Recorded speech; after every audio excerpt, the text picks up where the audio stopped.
Bună! Aș vrea să vă povestesc experiența mea cu bulimia.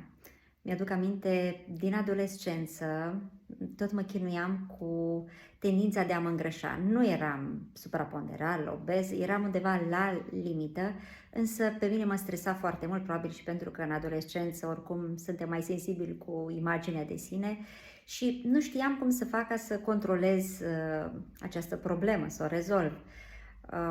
Uneori mă înfometam, iar după aceea, pentru că nu mai rezistam, mâncam destul de mult și compulsiv, iar după aceea mă simțeam vinovată pentru că am mâncat și îmi provocam singură voma, mergeam la WC și vă dați seama, mă simțeam și foarte rău după aceea, mă ustura în gât, mă simțeam și foarte vinovată.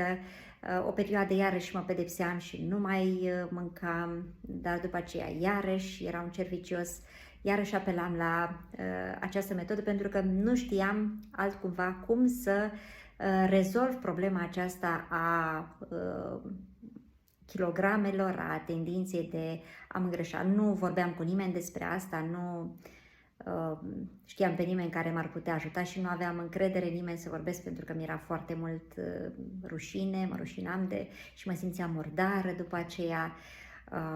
Era și problema adolescenței, cumva erau în mine tot felul de frământări și faptul că eram și fată și mă chinuiam cu kilogramele, era mereu o problemă serioasă pentru mine și știu că m-a afectat foarte, foarte mult acest lucru. Parcă mai mereu venea să mă gândesc la mâncare și căutam într-un fel, găseam în mâncare un refugiu. Nu știu exact ce a cauzat această problemă, poate și acele probleme emoționale specifice adolescenței. După aceea, mai târziu, am aflat că aveam și sindromul ovariului polichistice, pentru că mi s-au descoperit și multe chisturi pe ovare și am avut mai multe probleme care mi-au arătat că am acest sindrom. Dar atunci nu știam și nu știam nici soluții. Era și pe vremea lui Ceaușescu, nu se vorbea despre asta, nu am găsit nicăieri scris despre o astfel de problemă, așa că singur a trebuit să mă confrunt cu ea. Mai târziu am devenit vegetariană și am făcut mai multe schimbări în stil de viață și cumva s-a reglat problema cu greutatea.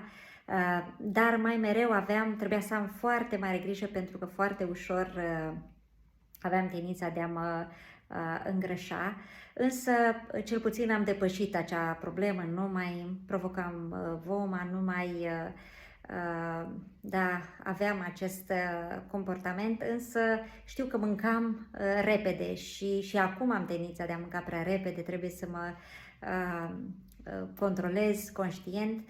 Mai târziu am aflat că femeile cu sindromul ovariului policistic au mult mai mult risc de binge eating, de comportamente alimentare din acestea nesănătoase, mâncatul compulsiv și acum încerc să-l controlez, să mă educ. Probabil și din cauza rezistenței la insulină a apărut această problemă. Acum, faptul că citesc despre asta și știu că e o metodă disfuncțională de a controla stresul, mă ajută. Însă înțeleg pe cei care se confruntă cu această problemă și îmi dau seama că nu este ușor de depășit. E nevoie de multă răbdare cu tine și multă îngăduință ca să poți să depășești. Sper ca experiența mea să ajute pe alții care poate trec pe aici și încă nu au reușit să depășească această problemă.